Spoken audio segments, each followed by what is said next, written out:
Hello friends, मैं आपका mentor के सिंह और आज फिर हम यूजीसी नेट पॉलिटिकल साइंस की तैयारी करेंगे। और पॉलिटिकल साइंस में आज का टॉपिक क्या है? कौटिल्य, यानी कि कौटिल्य। और आप सभी को क्या है, धनतेरस की बधाई हो। आज क्या है, धनतेरस मनाइए और अपनी दिवाली मनाइए या दोस्त मनाइए।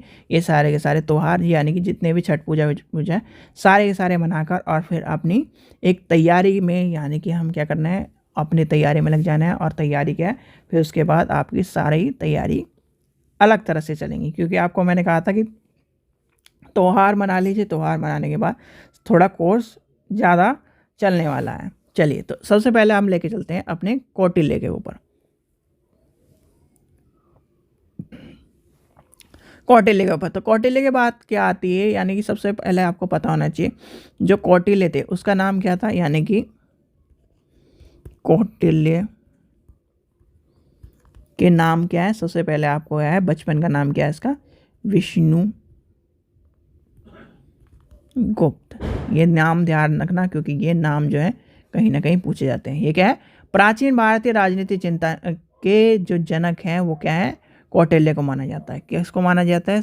छोटे छोटे जो पॉइंट है आपको इसलिए लिखवाता हूँ मैं, या फिर इसलिए एक तरह से बिल्कुल आराम से बताता हूँ, क्योंकि जो पॉलिटिकल साइंस में हम भी पेपर दे चुके हैं, यानी कि एक तरह से मैं भी एक तरह से पेपर दे चुका हूँ। कहीं ना कहीं जो हम जो बड़ी चीज़ें हैं वो याद कर लेते हैं, पर छोटी चीज़ें जो हैं, छोटी छोटी चीज़ें होती हैं, यही आजकल पेपर में पूछी जा रही है और यही क्या है, हमारी होती हैं गलती। ठीक है, चलिए, यह है जनक कौटिल्य। कौटिल्य को माना जाता है।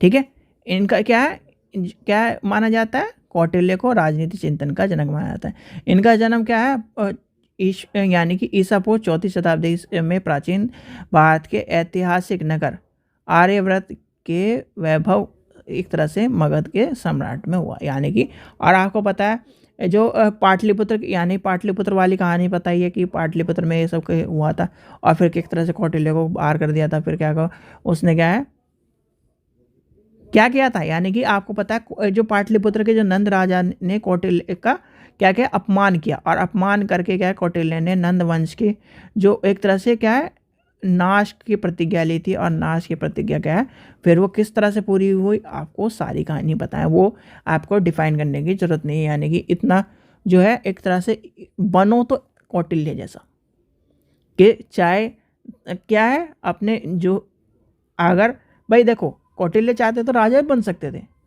इतने गुण थे उनमें, पर उन्होंने क्या, राजा बनना नहीं, एक तरह से जो उनके क्या है, जो उनके दिमाग की, जो उनके कर्म की, जो उनकी चीज़ें थी, उनके बदौलत उन्होंने अपने शत्रुओं को का नाश कर दिया, अपने शत्रुओं को ये सब चीज़ें हरा ली।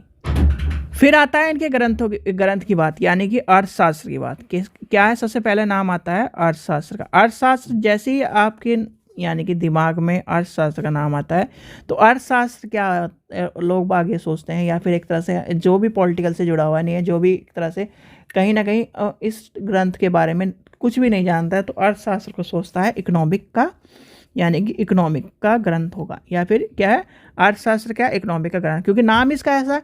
पर नहीं, अर्थशास्त्र क्या है, एक राजनीतिक, क्या है, राजनीतिक, यानी कि राजनीतिक के ज्ञान के ऊपर ग्रंथ है। यानी कि राजनीति का एनालिसिस करता है, राजनीति के बारे में एक तरह से हमें पढ़ाता है, और राजनीति के बारे में पूर्ण राजाओं के बारे में, उसके सबके, यानी सभी के कार्य को डिफाइन करता है।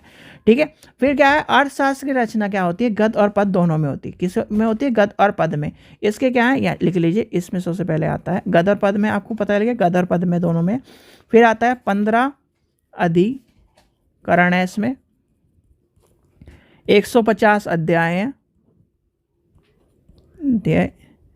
और 180 प्रकरण है। यानी कि प्रकरण क्या होता है, टॉपिक्स होते हैं, एक तरह से क्या है, प्रकरण है। और यानी कि एक ये सब चीज़ें क्या है, आपको पता होनी चाहिए। कहीं कहीं आजकल ये सब चीज़ें भी पूछी जा रही हैं। अर्थशास्त्र में क्या है, अर्थशास्त्र में सरकार के 24 भागों का उल्लेख किया गया है। किसका उल्लेख किया गया है, लिखिए, अर्थशास्त्र में, अर्थशास्त्र में सरकार के 34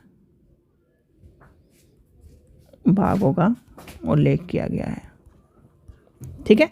फिर आता है अर्थशास्त्र के चिंतन की परंपरा, यानी अर्थशास्त्र में चिंतन की क्या है, बृहस्पति अर्थशास्त्र के, यानी कि ये लिखिए, एक मिनट ये भी आपको लिखवा देता हूँ, बृहस्पति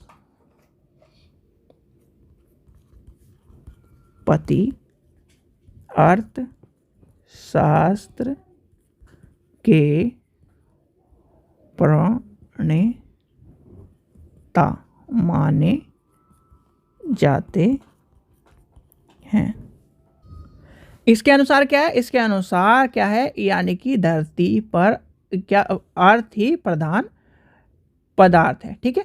फिर क्या कहता है, यानी कि कौटिल्य का जो ग्रंथ कहता है कि यानी कि अर्थशास्त्र वह है जिसमें मनुष्य से यानी कि भूमि का लाभ और उसके पालन करने का उपयोग का वर्णन किया। यानी कि एक तरह से अर्थशास्त्र यानी कि पूर्ण राजाओं के कार्य, राजाओं के क्या है, भूमि का क्या है, अर्थ क्या है, यानी कि कौटिल्य ने बहुत सोच समझ के एक तरह से जो ग्रंथ का निर्माण किया है वो क्या है, अर्थशास्त्र का निर्माण किया है। फिर आती है अर्थशास्त्र की परंपरा।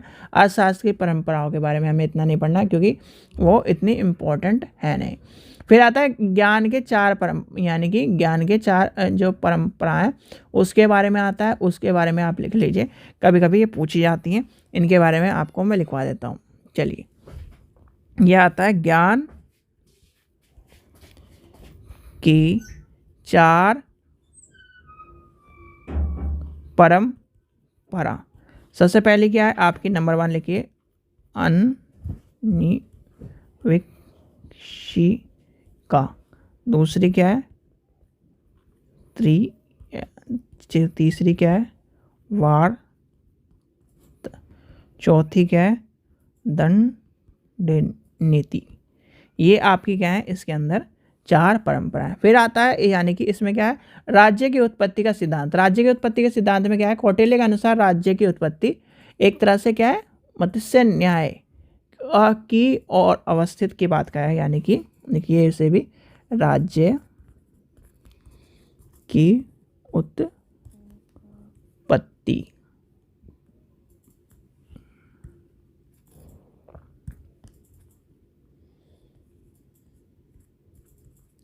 उत्पत्ति का सिद्धांत। ठीक है।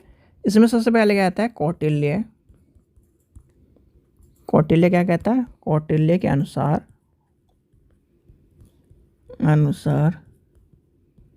राज्य की उत्पत्ति मत्स्य न्याय की अवस्था को समाप्त करने के लिए हुई। ठीक है। फिर आता है, कौटिल्य ने राज्य की उत्पत्ति का आधार समझौते को माना है। किसका माना है, समझौते को माना है। फिर आता है, दंड व्यवस्था में लागू करने के लिए राज्य की उत्पत्ति हुई है। क्या है, दंड के लिए राज्य की उत्पत्ति हुई है। फिर क्या आता है, कौटिल्य के सप्तांग सिद्धांत में क्या है, सप्तांग सिद्धांत का जो इम्पोर्टेंट कोर्स है वो भी आपको लिखवा देता हूँ। सप्तांग सिद्धांत लीजिए, इसमें भी सप्तांग सिद्धांत इंपॉर्टेंट है। सप्तांग सिद्धांत के अंदर की जो चीज़ें हैं वो आपको मैं डिफाइन कर दूंगा। लिखिए, कौटिल्य का सप्तांग सिद्धांत।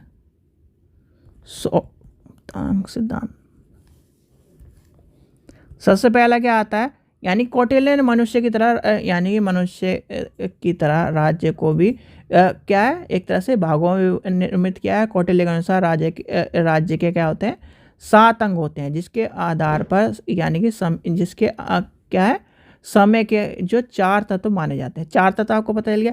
फिर है 7 जो है सिद्धांत है। अब 7 सिद्धांत कौन सा, सबसे पहले क्या है, स्वामी, यानी कि स्वामी। दूसरा क्या है, दूसरा लिखिए, अमत्य या फिर मंत्री। तीसरा क्या होगा बताइए, सोच के देखिए, कोष।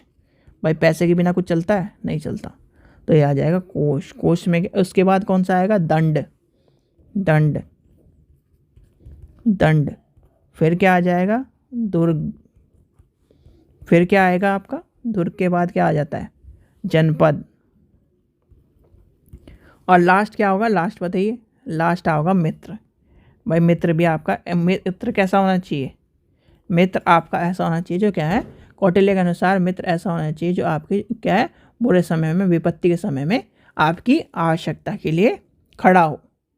फिर क्या है, जनपद के बारे में क्या कहा कौटिल्य ने के अनुसार, जनपद प्रशासक की एक, यानी कि प्रशासन की एक इकाई है, जिसमें क्या है, जनपद क्या होता है, जनपद सबसे छोटी, जनपद की सबसे छोटी इकाई क्या है, ग्राम। ये क्या है, आप लिख लीजिए ग्राम, ग्राम, ये क्या है, ग्राम। और उसमें भी सबसे छोटी इकाई कौन सी, परिवार।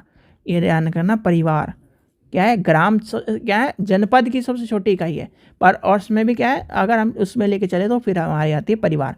दुर्ग क्या है, दुर्ग आपका क्या आ जाता है, दुर्ग कौटिल्य के अनुसार सप्तांग सिद्धांत में दुर्ग का आशय राज्य की एक राजधानी के तौर पर किया गया है। दंड आपको पता ही है, दंड क्या होता है, यानी कि दंड क्या है, दंड नीति के अनुसार, जिसमें क्या है, सारी की सारी क्या है, कोई भी गलत कार्य करता है, कोई भी कुछ करता है तो उसके आ जाते हैं। कोष आपको पता है, कोष क्या है कि हमारी, यानी कि कोष कौटिल्य के अनुसार कोष वृद्धि का एक शक्तिशाली राज्य का क्या है, आधार माना जाता है, क्योंकि शक्तिशाली कोष के द्वारा ही क्या है, किसी को भी चुनौती दी जा सकती है, किसी को सेना को निर्मित किया जा सकता है, किसी को कुछ भी करा जा सकता है।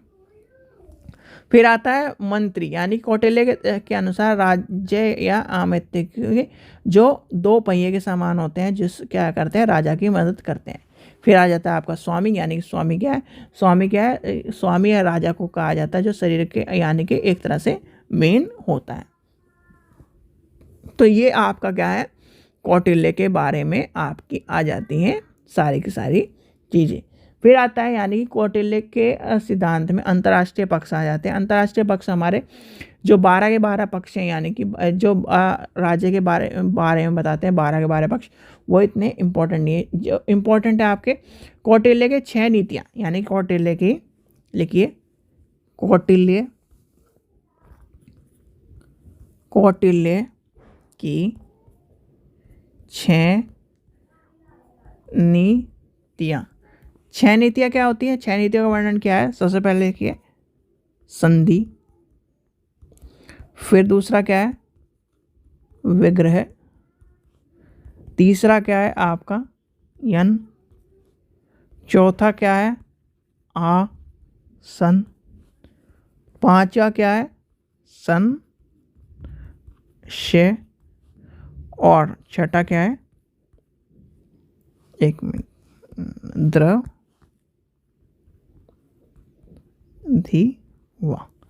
ये क्या है, सारे के सारे आपके आ जाते हैं।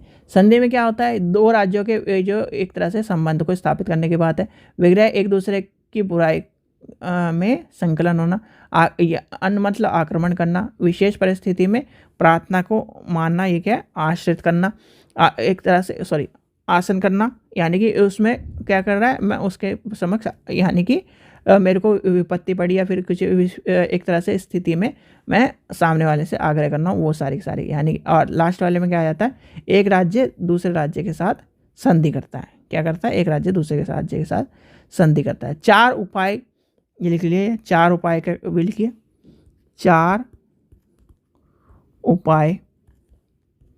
सबसे पहला कहता है साम, दाम, दंड और भेद, ये आपके बताए गए हैं। साम क्या है, शांति व समझ, यानी समझ बूझ कर काम निकालना। दाम क्या है, धन देकर राज्य को एक तरह से राज्य को अपने पक्ष में कर लेना। दंड क्या है, किसी राज्य के विरुद्ध बलपूर्वक एक तरह से उसमें आक्रमण करके उसे एक तरह से अपने कब्जे में कर लेना। और भेद क्या है, मित्र राज्यों या दूसरे राज्यों में फूट डालकर अपने कार्य करा लेना। ये सारे के सारे आपके इसके अंदर आ जाते हैं। फिर आगे चलते हैं। फिर आता है अर्थशास्त्र के प्रशासनिक विचार, यानी अर्थशास्त्र में प्रशासनिक विचार में हम जो अभी पढ़ते हुए आ रहे हैं, आपके जो दुर्ग है, जनपद हैं, ये सारे के सारे आ जाएंगे। यानी कि राज्य के 2 भाग कौन से में विभाजित है, दुर्ग और जनपद। ठीक है, इसके आधार पर, यानी कि राज्य को किस भागों में बांटा है, 2 भागों में। विधि के 4, यानी कि विधि के आधार पर 4 वर्णों में बांटा है। ठीक है, ये भी लिख लीजिए, विधि के 4 आधारों का वर्णन किया है। यानी कि इसके यानी कि विधि के जो 4 आधार बताए हैं उसमें क्या है, सबसे पहला आपका आ जाएगा धर्म, व्यवहार, चरित्र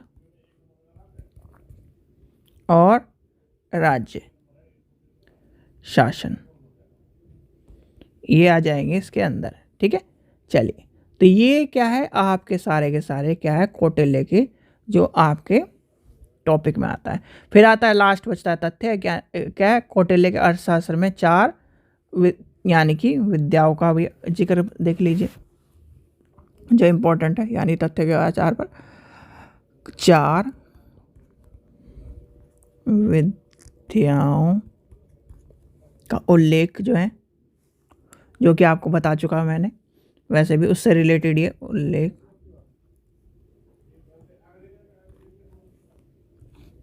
पहला आता है आपका अनुवीक्षिका, अध्यात्म या दर्शन, यानी कि दर्शन या अध्यात्म। फिर आता है आपका रीति, इसके अंदर क्या आ जाता है, वेदों का ज्ञान। क्या आ जाता है, धर्म अधर्म या वेदों का ज्ञान, लिख लीजिए, धर्म या फिर अधर्म या वेदों का ज्ञान। तीसरे नंबर पे आता है आपका वार्ता। फिर चौथे नंबर पे आता है आपका दंड नीति, यानी कि दंड नीति। ठीक है, तो ये सारे के सारे क्या हैं, इसके अंदर आ जाते हैं, यानी कि कौटिल्य के 4 प्रकार सारी चीज़ें आपको पता लगे। अब लास्ट बचता है आपका न्याय, यानी कि कौटिल्य के न्याय के ऊपर क्वेश्चन बहुत आपको देखने को मिलते हैं, तो कौटिल्य के न्याय जरूर पढ़ लीजिए, क्योंकि कौटिल्य ने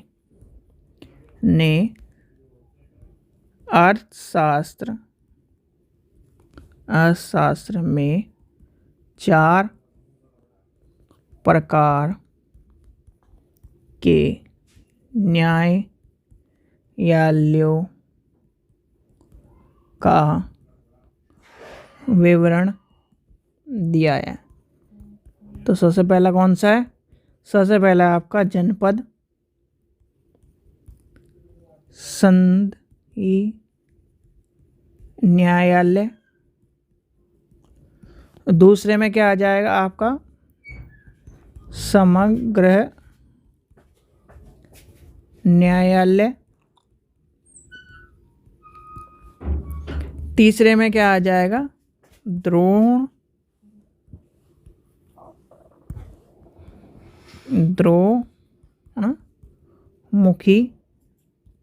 न्यायालय। और लास्ट आपका बचता है स्थानीय न्यायालय। ठीक है, तो ये आ जाएगा सारे के सारे। ठीक है, फिर आता है, यानी कि कौटिल्य ने रोजगार के 3 साधन बताए, एक पशुपालना, कृषि करना और व्यापार। और लास्ट बचता है आपका, कौटिल्य ने अर्थशास्त्र को क्या कहा जाता है,